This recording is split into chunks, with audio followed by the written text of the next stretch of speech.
Cuando pensamos en la Florida, pensamos en los parques, en Disney, en las playas, pero hace mucho tiempo atrás todo esto era muy diferente.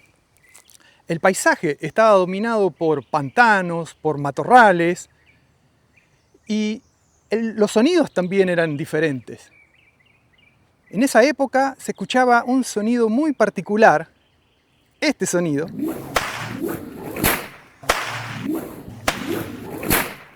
Seguinos hasta el final de este video y te vamos a contar de qué se trataba ese sonido de la Florida de hace más de 150 años atrás. ¡Vamos!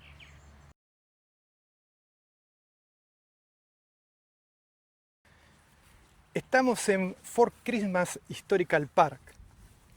Este parque conserva la memoria de la Florida del siglo XIX. Incluye réplicas auténticas de viviendas construidas entre los años 1860 y los primeros años del año 1900, como así también una rica historia de cómo vivían y de quiénes eran los crackers de la Florida. Hay muchas teorías respecto al origen del término cracker.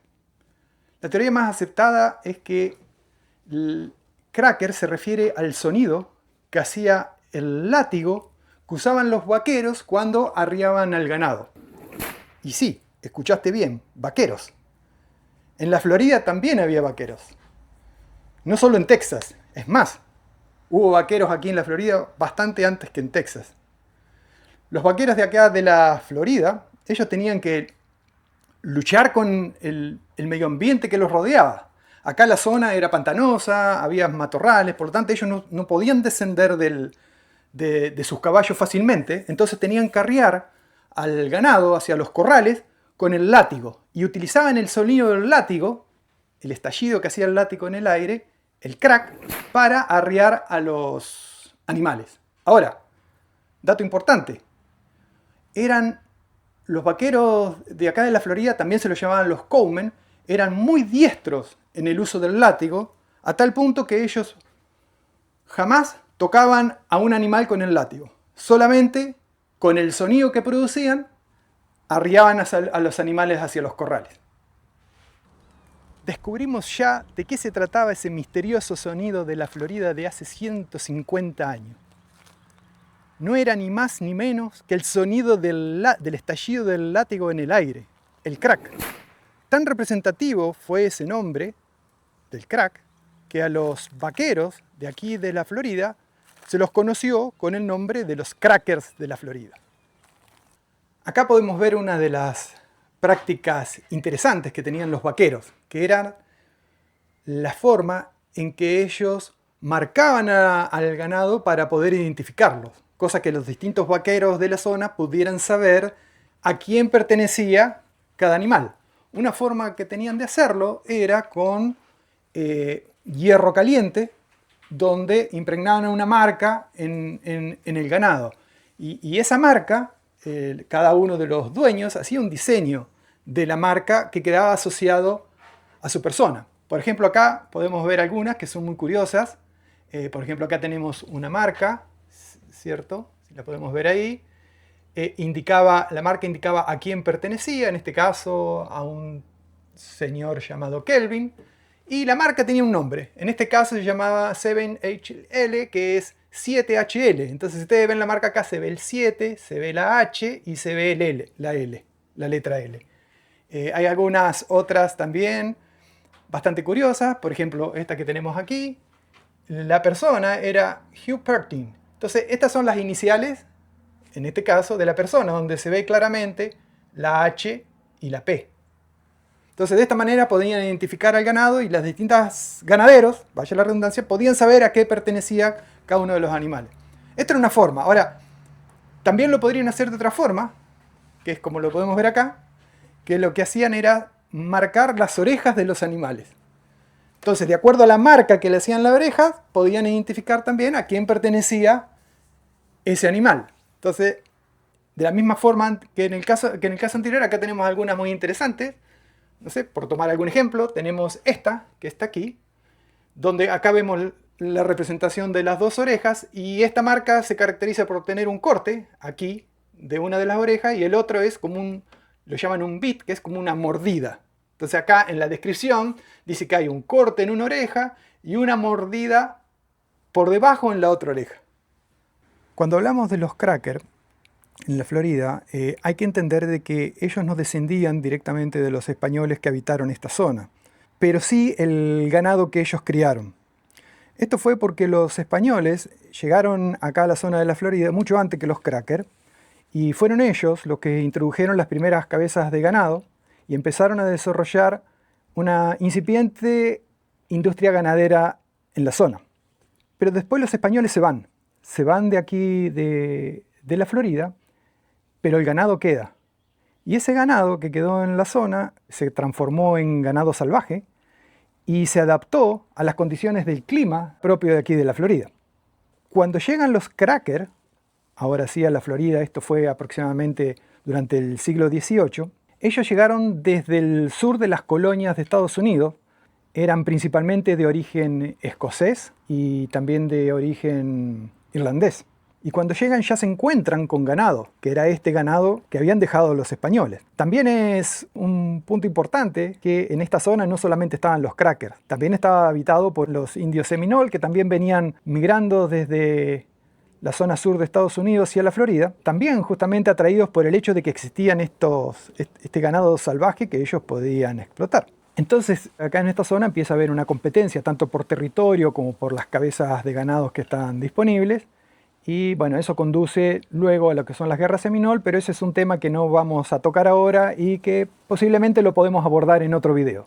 Volviendo a los Cracker, son ellos los que finalmente producen el impulso y el desarrollo de la industria ganadera en la Florida, la perfeccionan y eso se mantiene hasta el día de hoy. Tal es así que los ranchos ganaderos es una de las principales actividades de la economía actualmente aquí en la zona central de la Florida.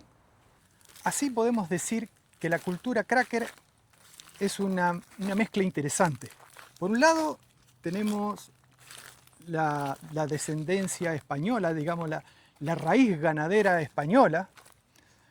Por otro lado hay una fuerte influencia angloamericana y todo ello inmerso en el ambiente particular de la Florida.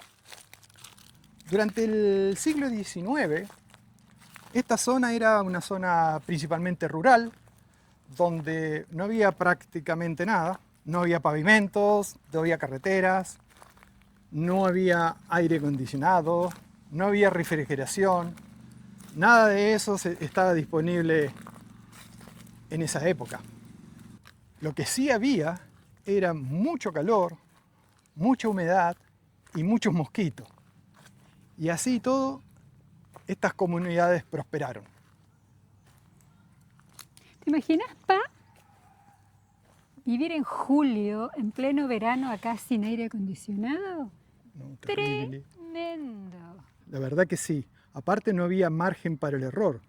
Todo lo tenían que hacer bien y lo tenían que hacer como con sus propias manos.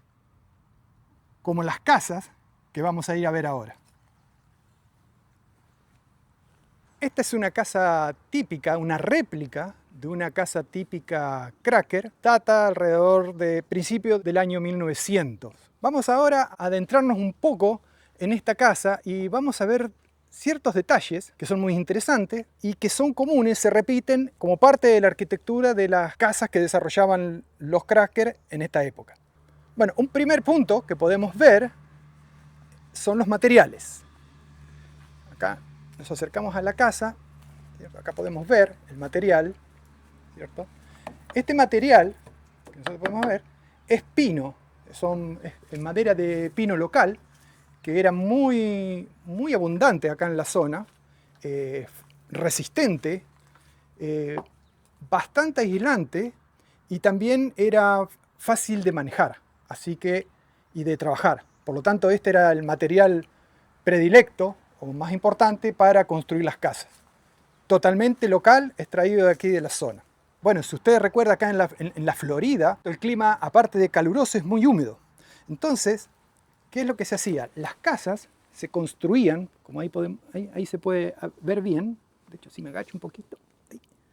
Si ustedes ven ahí la casa está construida sobre pilotes, se deja un espacio entre la tierra y la casa. Esto lo que facilitaba era que se produjeran corrientes de aire por debajo de la casa y eso servía para combatir la humedad, mantenía la casa más seca.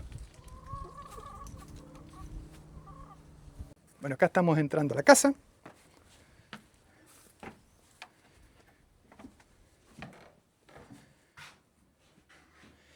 Miren, una primera cosa que podemos ver, acá tenemos una ventana a la derecha y acá a la izquierda otra ventana. Tenemos como un pasillo central, ¿cierto? Acá tenemos una puerta, ¿cierto? Esta puerta, si uno la abre, ¿cierto? Sale al porche de la casa, ¿vale? Y frente a la puerta, bueno, tenemos otra puerta y otra ventana. Las casas eran más largas que anchas, ¿cierto? Y se disponían las puertas y las ventanas enfrentadas unas a otras, de tal manera que se produjeran corrientes de aire dentro de la casa y eso mantenía mayor frescura. Otra característica curiosa que se repetía en casi todas las casas de los Cracker era la siguiente. Miren, acá estamos, como les mostraba hoy, estamos al interior de la casa, ¿cierto? Estamos al interior de la casa. Vamos a salir, ¿cierto? Y ahí podemos ver, ¿cierto? Una especie de porche que tenemos por este lado. Y enfrente mío, unido a la casa, pero bien separado, estaba la cocina. Acá estamos entrando en la cocina.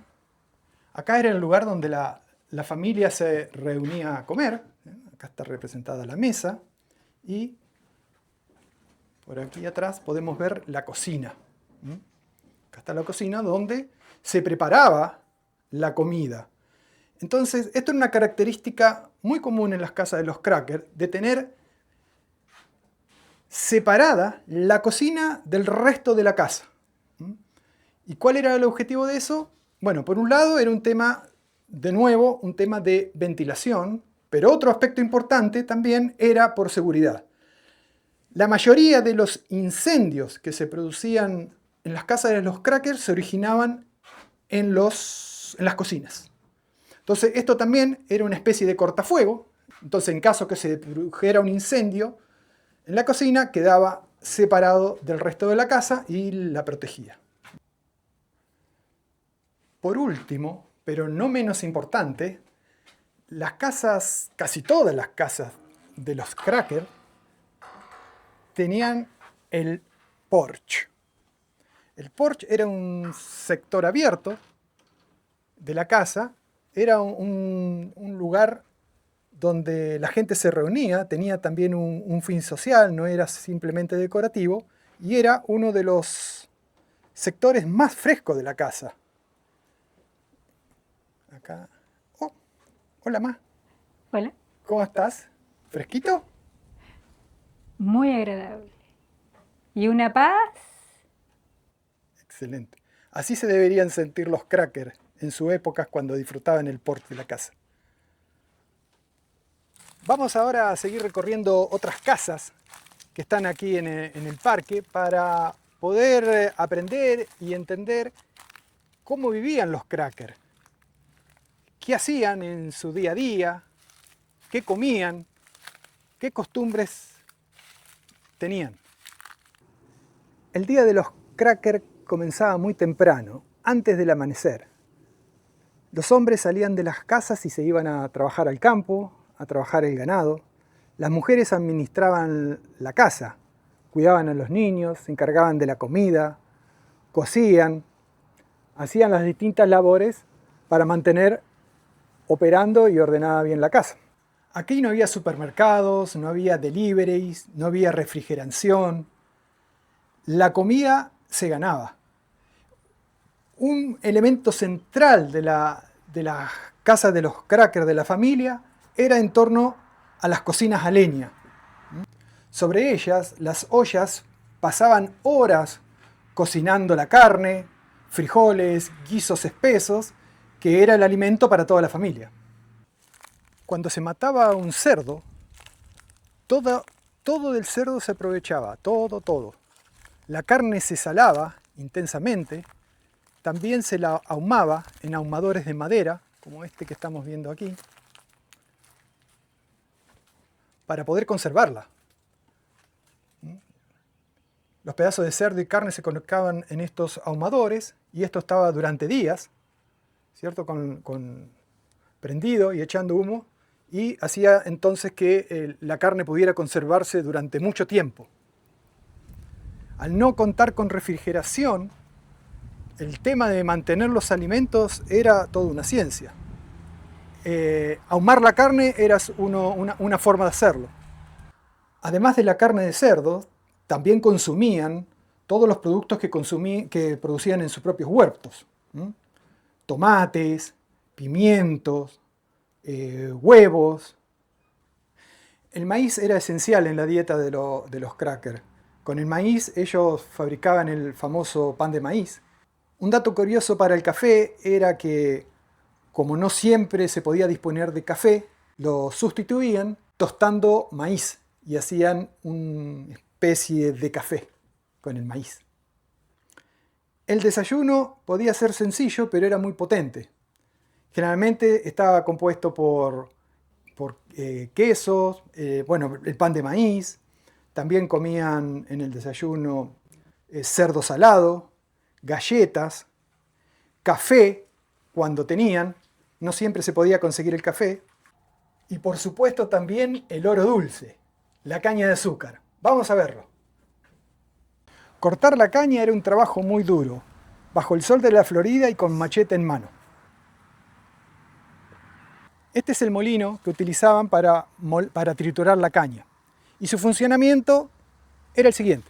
Los bueyes o las mulas hacían girar este travesaño, el que a su vez activaba un par de engranajes que hacían girar un par de cilindros que servían para triturar la caña. En este orificio que podemos ver aquí, allí se introducía la caña, pasaba entre los rodillos giraban, la trituraban y extraían el jugo. Y el jugo drenaba hacia ciertos depósitos que después eran transportados a los crisoles. Posteriormente ese líquido se lo colocaba en estos crisores de hierro como el que estamos viendo acá y se lo empezaba a cocinar durante horas, inclusive durante días, y primeramente se transformaba en un jarabe espeso, luego en melaza y finalmente en cristales de azúcar. Con esto endulzaban el café, las galletas y los distintos alimentos que consumían. Con esto estamos terminando nuestro recorrido por la cultura cracker, una cultura que forma parte de las raíces más antiguas de la Florida. Espero que les haya gustado el video y nos vemos en la próxima oportunidad.